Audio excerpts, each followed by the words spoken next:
सी के बस मार्शल थे, उसकी रोजी रोटी भी छीन रहे हैं।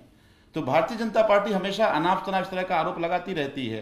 भारतीय जनता पार्टी को दिल्ली के जनता से, दिल्ली के लोगों से कोई लेना देना नहीं है, केवल दिन रात घटिया राजनीति करती रहती है। कि हम तो डे वन से कह रहे हैं कि ये पूरा का पूरा जांच और जो चार्जशीट की बात हो रही है सब झूठ का पुलिंदा है।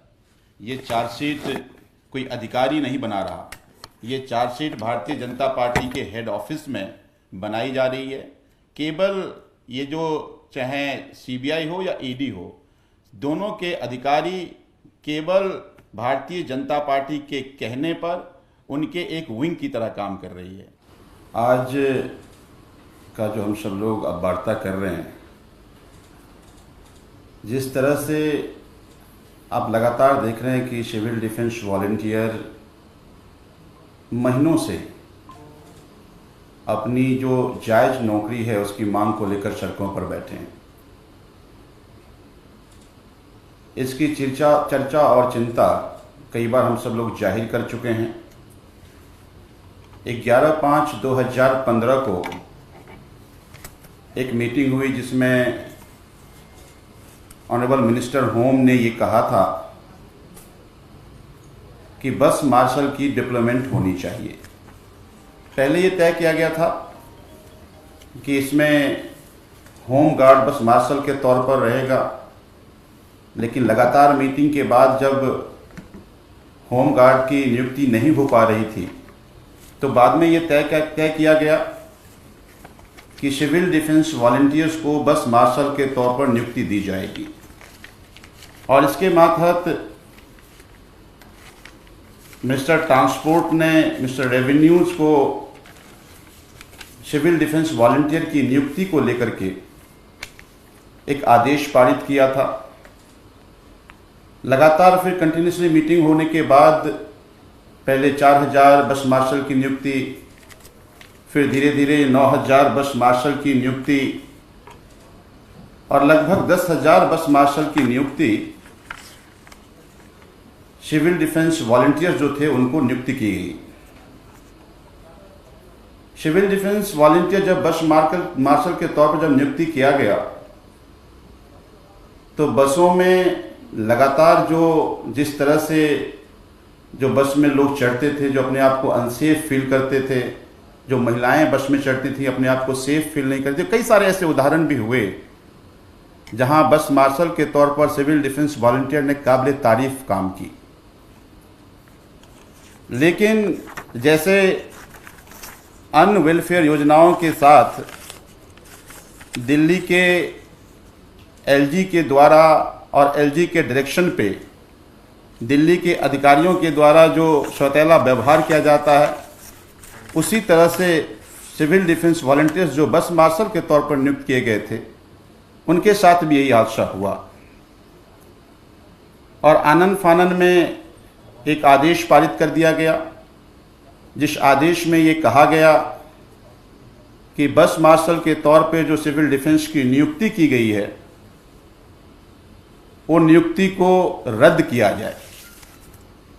अब इसके बाद 29/8/2023 को प्रिंसिपल सेक्रेटरी ट्रांसपोर्ट ने एक नोट लिखा था जिसमें यह कहा कि जो सिविल डिफेंस वॉलंटियर हैं उनकी अब कोई ज़रूरत नहीं है, क्योंकि सारे एडिक्वेट फीचर्स, कैमरे और सिक्योरिटी बटन की व्यवस्था कर दी गई है।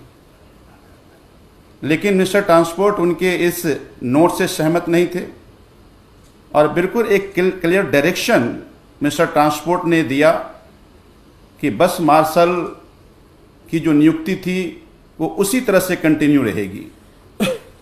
और इसके मातहत उन्होंने एक मीटिंग भी 25/9/2023 को बुलाई, जिसमें principal secretary transport, secretary revenue,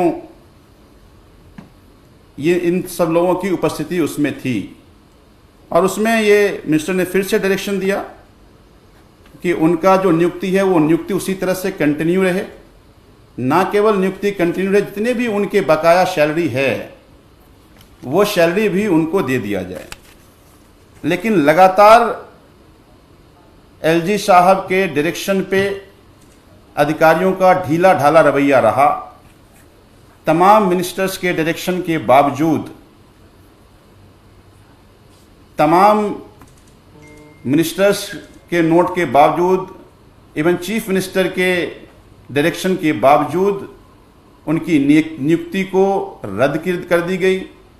ना केवल नियुक्ति को रद्द कर दी गई, उनके जो पेंडिंग सैलरी थे उसको भी रोका गया और उसके मातहत भी कई सारे नोट और चिट्ठी और डायरेक्शन माननीय सीएम साहब, माननीय मिनिस्टर साहब लगातार देते रहे।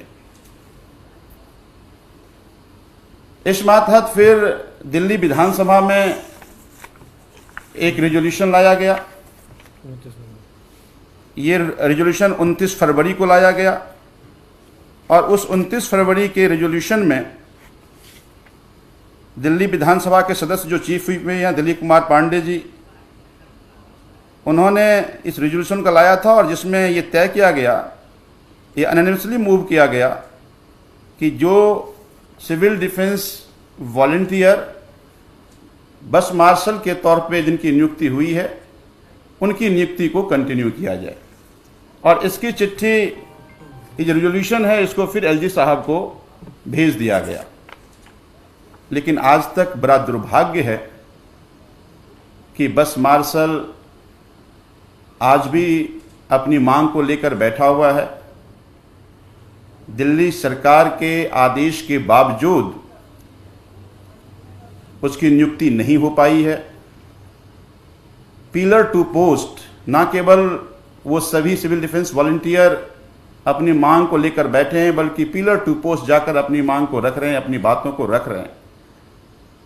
दिल्ली सरकार के मुख्यमंत्री, दिल्ली सरकार के मंत्री और हम सभी असेंबली के सदस्य के लगातार निर्देश, रेजोल्यूशन के बावजूद पॉलिटिकल वेंडेट्टा के तहत आज सिविल डिफेंस वॉलंटियर को उनकी अपनी नौकरी से, उनकी जो जीविकोपार्जन का सबसे बड़ा साधन था, उससे उसको दूर रखा गया है। हम ये मानते हैं कि सिविल डिफेंस वॉलंटियर ना केवल बस मार्शल के तौर पर काबिल तारीफ काम कर रहा था, बल्कि ये जितने भी बस मार्शल हैं, ये बहुत छोटे छोटे परिवार से आते हैं। ये उनके जीविकोपार्जन का भी विषय था।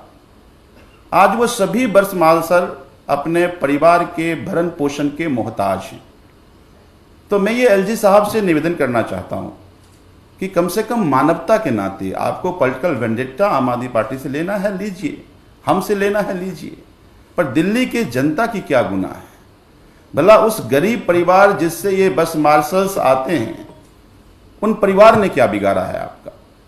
कम से कम उस परिवार के भरण पोषण ठीक से हो सके, इसको ध्यान में रखते हुए उसको नियुक्ति दीजिए। ये बस मार्शल ठंड क्या, गर्मी क्या, बरसात क्या, ये सब में लगातार अपनी मांग को लेकर सड़कों पर बैठे हैं। तो आज आप सबके माध्यम से मैं एलजी साहब से निवेदन करना चाहता हूं कि दिल्ली सरकार के मुख्यमंत्री, दिल्ली सरकार के माननीय मंत्री के जो आदेश थे उसको लागू किया जाए और जब तक कोई फर्दर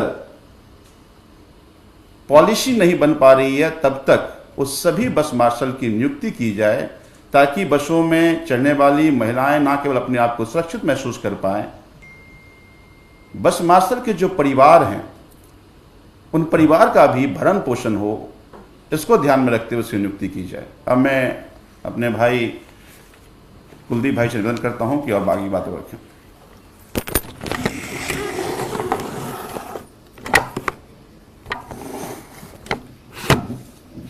देखिए, बड़े विस्तार से भी संजीव जी ने आपको सारी बातें, इस संकल्प पूरा बस मार्शल के ऊपर बताई है।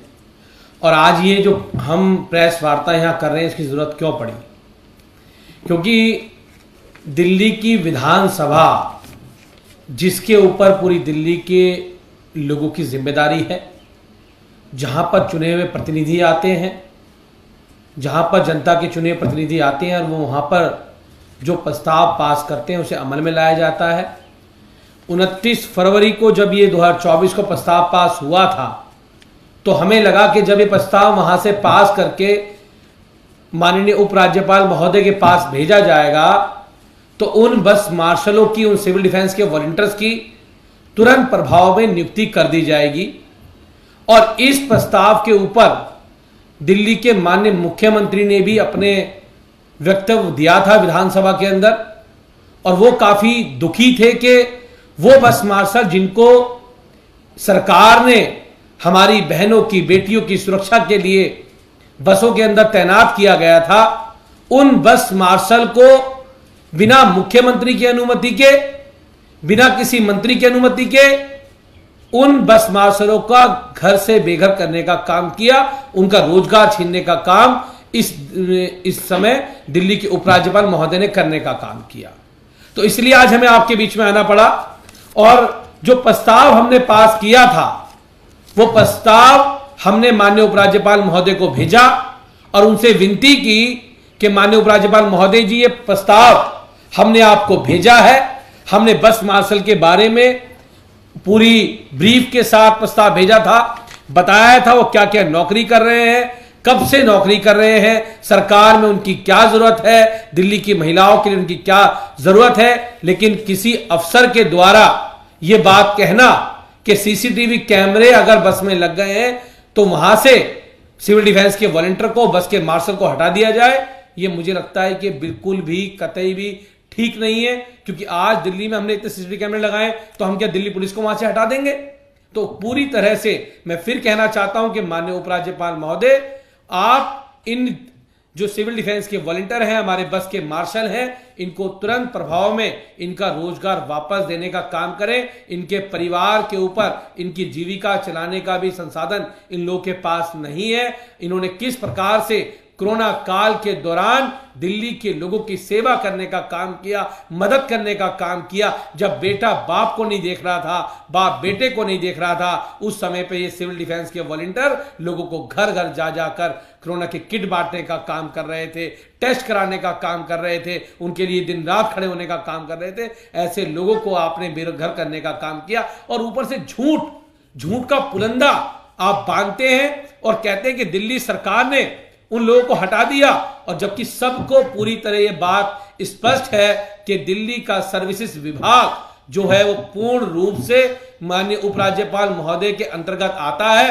भारतीय जनता पार्टी के लोग भी हमेशा झूठी और गंदी राजनीति करने का काम करते हैं। मैं उनको भी कहना चाहता हूं कि इन कम से कम आपको राजनीति करनी है, आम आदमी पार्टी के साथ राजनीति करनी है, आप खूब कीजिए, लेकिन किसी के पेट पर, किसी के रोजगार पर लात मार के उनके साथ जो है गंदी राजनीति मत करिए। आप लोगों को पाप लगेगा। आपको पता है कि दिल्ली का सर्विसेज विभाग पूर्ण रूप से माननीय उपराज्यपाल महोदय के अधीन है और दिल्ली सरकार ने अपना पक्ष स्पष्ट कर दिया था दिल्ली विधानसभा में यह प्रस्ताव लाकर, और फिर आज हम दोनों सदस्य यहां पर इस प्रस्ताव को दोबारा पुनः यहां पर पढ़ के हम लोगों ने आज ये स्पष्ट कर दिया है कि दिल्ली की सरकार उन बस मार्शल के साथ, सिविल डिफेंस के वॉलंटियर के साथ खड़ी हुई है और उनको हम चाहते हैं कि तुरंत प्रभाव में उनका रोजगार वापस हो, ताकि जो बसों के अंदर हमारी बहन बेटियां अपने आप को सुरक्षित महसूस करती थी वो अपने आप को सुरक्षित महसूस कर पाए,